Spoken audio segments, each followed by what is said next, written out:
Assalamualaikum warahmatullahi wabarakatuh. Apa kabar sobat sekalian? Semoga baik-baik saja. Jumpa lagi di channel Rahmat teman-teman ini. Kali ini kita akan membahas berita hangat dan masih hangat diperbincangkan, yaitu terkait ijazah palsu. Nah, ini hal yang menarik ya, terkait dengan Presiden Jokowi yang digugat ke PN Jakpus ya. Sesuai dengan CNN Indonesia, langsung saja kita bacakan.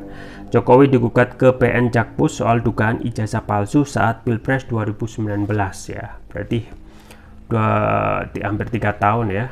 Dan kalau refresh dengan kalaupun ini benar-benar benar gitu ya, nah patut dipertanyakan karena Presiden Jokowi sudah menjadi pejabat publik ya, kalau nggak salah pada saat sudah menjadi pejabat publik pada saat menjadi wali kota Solo ya. Apakah kalau ijazah palsu bisa digugat juga ya, terkait juga wali kota Solo juga gitu ya.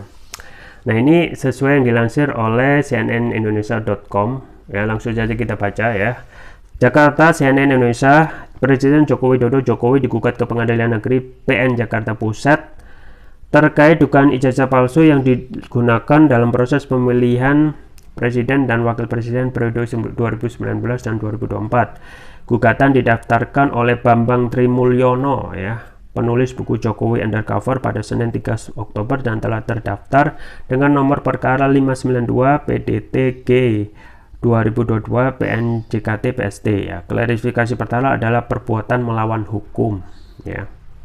Bambang menggandeng Ahmad Kosyunuddin sebagai kuasa hukum. Adapun para tergugat yaitu Presiden Jokowi tergugat 1 ya, kemudian Komisi Pemilihan Umum KPU tergugat 2 ya, kemudian Majelis Pemusyawaratan Rakyat atau MPR tergugat 3, dan Kementerian Pendidikan dan Kebudayaan Riset dan Teknologi Kemendikbudristek Dikti tergugat 4. Menerima dan mengabulkan gugatan penggugat untuk seluruhnya. Demikian bunyi poin pertama petitum penggugat dilansir dari situs informasi penerima perkara SIPP PN Jakarta Pusat Senin 3 Oktober.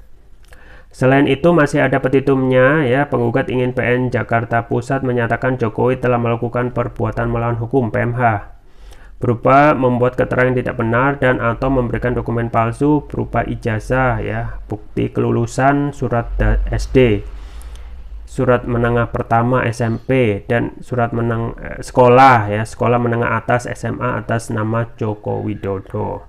PN Jakarta Pusat juga diminta menyatakan Jokowi telah melakukan PMH ya, perbuatan melawan hukum berupa menyerahkan dokumen ijazah yang berisi keterangan yang tidak benar dan atau memberikan dokumen palsu sebagai kelengkapan syarat pencalonannya untuk memenuhi ketentuan pasal 9 ayat 1 huruf R Peraturan KPU nomor 22 tahun 2018 untuk digunakan dalam proses pemilihan presiden dan wakil presiden periode 2019 sampai 2024.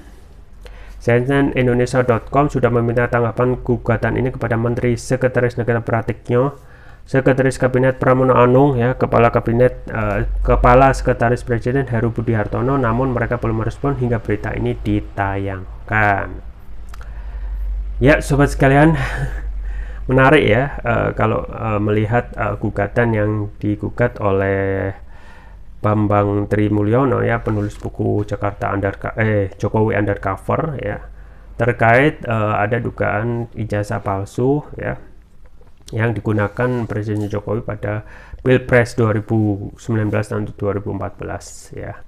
Nah, ini juga kalaupun benar-benar ini menjadi berita yang bombastis ya, karena kita ketahui ya Presiden Jokowi sudah kalau kita melihat ya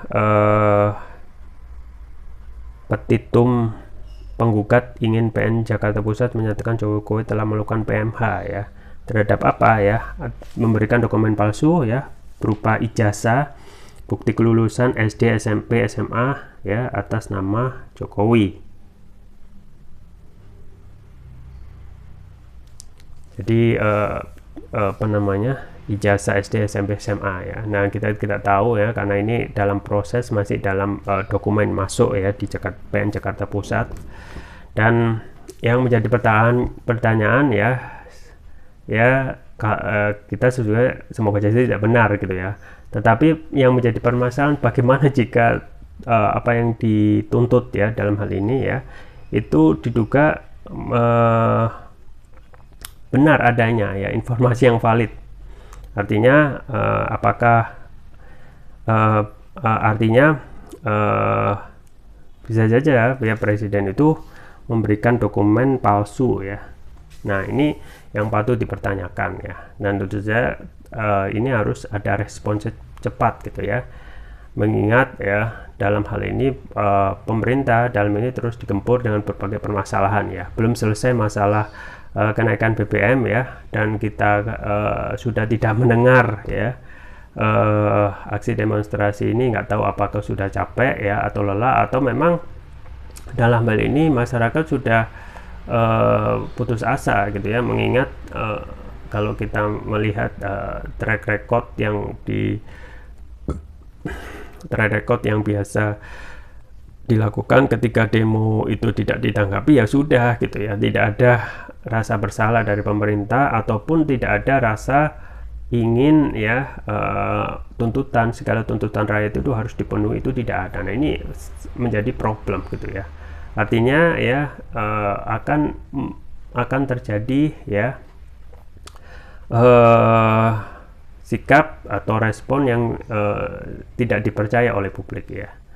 Dan tentu saja ini kalaupun berakumulasi akan menimbulkan gangguan ya dalam pemerintah, karena kita ketahui pertama ya seharusnya ya pemilik jabatan ataupun dalam ini pemerintah harus memberikan ya pelayanan kepada rakyat ya. Nah, ini itu jangankan pelayanan ya, kebijakan aja tidak bisa memberikan kesejahteraan atau bisa memberikan setidaknya rasa nyaman ya, dan juga memberikan kesejahteraan ya. Yang kedua dalam hal ini ya pemerintah terus menerus ya, kalau kita melihat sering mengeluarkan kebijakan yang tidak populer ya. Entah itu masih bisa diperdebatkan, itu hal yang lain, tetapi mayoritas ya kalau kita melihat rakyat itu sudah tidak melihat ada kebijakan-kebijakan ataupun keputusan yang dibuat oleh pemerintah itu benar-benar memberikan kesejahteraan yang hakiki untuk rakyat ya. Misalnya tentang kenaikan BBM ya. Nah, kita ketahui ya BBM itu ya banyak sekali informasi yang disampaikan juga oleh pemerintah bahwasanya itu terkait dengan harga minyak dunia ya. Logikanya ketika harga minyak dunia naik, BBM itu ya dalam ini Pertalite yang jadi penugasan itu ikut naik ya. Ya, lah logikanya kalau sudah naik, kalau turun seharusnya ya harus turun ya, tetapi ini ketika harga minyak dunia turun dan turunnya ya sangat signifikan, tidak ada penurunan Pertalite ya, padahal yang disampaikan itu ya terkait menaikkan atau turunan itu melihat harga minyak dunia atau dalam hal ini ICP ya, Indonesian Crude Price ya. Nah, kita juga sebenarnya harus terus mengingat bahwasanya permasalahan tentang CPO ya, minyak goreng itu sebenarnya belum selesai ya. Apa yang dilakukan di otak-atik kebijakan oleh pemerintah itu belum selesai sama sekali ya. Ya, karena harga minyak seharusnya itu 14.000 ya. Kenapa ya? Karena itu harga yang normal ya. Dan juga kita ketahui Indonesia adalah negara penghasil CPO terbesar di dunia ya. Coba bayangkan logikanya, kalau kita penghasil apapun ya terbesar, misalnya penghasil pisang terbesar, masa iya ya harganya itu bisa mahal ya? Seharusnya bisa murah, kalau bisa harus gratis lah. Pun kalau bayar pun ya itu akan menjadi sangat murah sekali. Tetapi kan ini tidak ya. Minyak goreng menjadi sangat mahal ya, dan tidak masuk akal, dan memang ini adalah efek dari kebijakan kapitalisme yang menyerahkan harga ya keekonomian ini berdasarkan harga CPO dunia gitu ya. Nah, ini permasalahan. Nah, belum selesai masalah tentang crude CPO ya, dan kayaknya kita tidak bisa mengharapkan ini akan selesai ya menjadi harga normal 14.000 per liter ya. Kita sudah masuk permasalahan yang masif juga yang memberikan efek domino, yaitu kenaikan BBM, yaitu Pertalite yang semula 7.650 menjadi 10.000. Nah, itu efeknya tentu saja luar biasa. Nah, itu sudah menyambungkan inflasi ya. Untuk bulan September itu juga sangat tinggi sekali. Nah, kita tidak melihat ya respon dari pemerintah terkait aksi demonstrasi ya, yang seharusnya demonstrasi harus diterima ya, diajak diskusi ya, dan seharusnya pemerintah tetap harus menaati ya, mengikuti apa yang diinginkan oleh rakyat ya, karena mayoritas pemerintah ini adalah seharusnya menjadi pelayan ya, dan seluruh gaji yang dibayarkan itu semuanya berasal dari APBN ya, uang rakyat, uang dari pajak ya. Tetapi ya kenyataannya ya, sistem demokrasi ini yang katanya dari rakyat, oleh rakyat, untuk rakyat, sebenarnya hanya teori saja gitu ya. Dan DPR yang selama ini yang seharusnya menjadi wakil rakyat ya, yang harus bisa menjadi penyambung lidah rakyat, seharusnya tidak mempunyai pengaruh gitu ya pada saat ini gitu ya. Karena dulu itu kalau kita melihat ketika ada kenaikan harga BBM itu ya, itu kalau DPR tidak setuju, pemerintah tidak setuju, tidak boleh juga menaikkan. Tapi saat ini memang seluruh kewenangan DPR, baik itu budgeting dan juga kewenangan hal yang lain, termasuk juga kenaikan BBM itu tidak mempunyai efek ya, hanya melakukan RDP saja ya, cuap-cuap, tetapi tidak mempunyai efek terhadap kenaikan atau penurunan BBM. Nah, belum selesai itu juga ya, kita sudah dihadapkan isu ya, adanya dugaan ijazah palsu yang digunakan oleh Presiden Jokowi pada 2019 ya. Yang kita ketahui kalau kita melihat ya, apa yang dilakukan ya, kalau nggak salah ini Bambang Trimulyono itu menggandeng Ahmad Kosinudin ya sebagai kuasa hukum ya, dan kita ketahui Ahmad Kosinudin sebelumnya juga pernah menggugat tentang informasi yang tidak benar ya, banyak informasi bohong ya yang digugat kepada presiden, tetapi tidak digubris ya oleh pengadilan negeri ya. Nah, ini juga menjadi presiden buruk ya tentang nilai keadilan di Indonesia ya. Apakah akan benar-benar bisa memberikan nilai keadilan ya, kita bisa nilai sendiri ya, mengingat keadilan ini ya dalam tanda kutip suka-suka gitu ya. Terakhir kita melihat ya kasus 3 ustadz ya, Dr. Farid Ahmad Okbah gitu ya, kemudian juga Dr. Ahmad Zain An-Najah, kemudian Hanung Al-Hamad, itu juga sekarang masih diproses ya, dan disangkakan dengan dugaan teroris ya. Padahal kalau kita melihat apa yang dilakukan oleh para ustadz ini ya, para ustadz kita ini, tidak ada dugaan atau bukti-bukti yang mengarah pada tindak pidana terorisme ya, bahkan yang juga diungkapkan oleh kuasa hukumnya ya, bahkan silet pun itu tidak diketemukan ya. Nah, ini juga kita sayangkan gitu ya, dalam hal satu sisi ya, keadilan ini makin terpuruk ya, ditambah lagi dengan bagaimana rezim ini ya melakukan kriminalisasi kepada ulama ya. Nah, kita sangat menyaksikan ya, kita tidak begitu percaya akan kasus itu yang itu akan memberikan keadilan ya.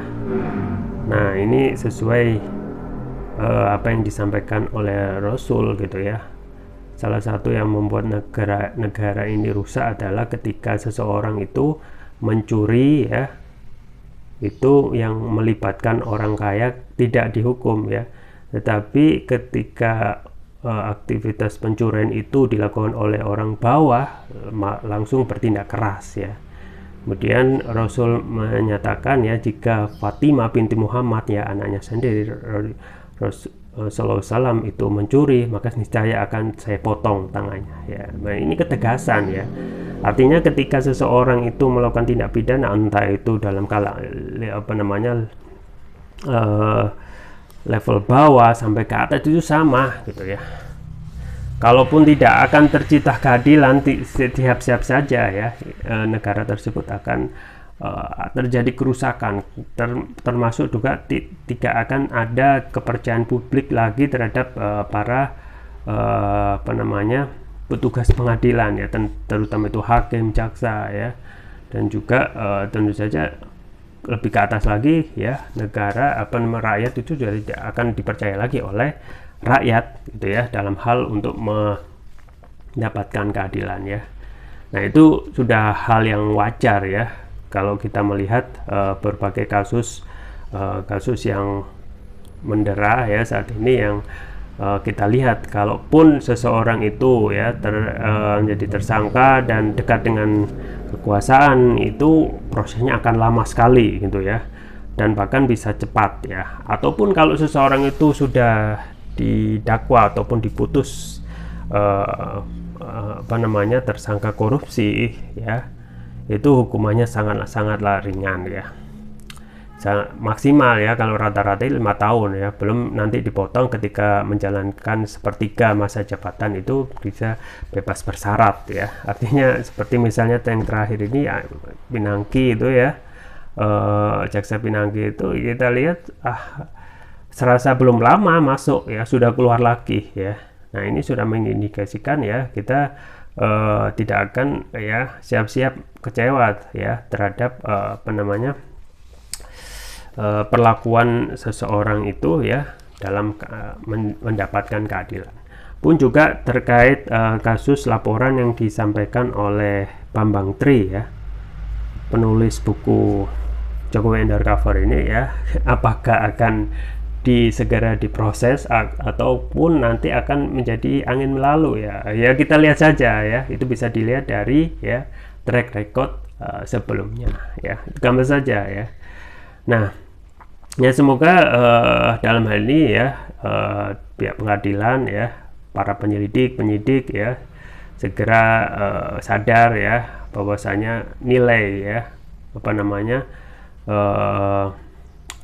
pandangan publik terhadap pemerintah dalam hal ini memberikan keadilan itu sangat turun, dan harus benar-benar harus ada perbaikan ya, dengan adanya equal treatment ya, equal treatment atau penanganan yang sama ya, seorang yang melakukan tindak pidana ataupun pelanggaran hukum ya, itu harus ditindak ya sesuai hukum yang berlaku, baik itu kalangan bawah, menengah maupun atas, bahkan pun presiden harusnya bisa dipanggil ya, kalau benar-benar ingin mengembalikan ya marwah keadilan di negeri ini.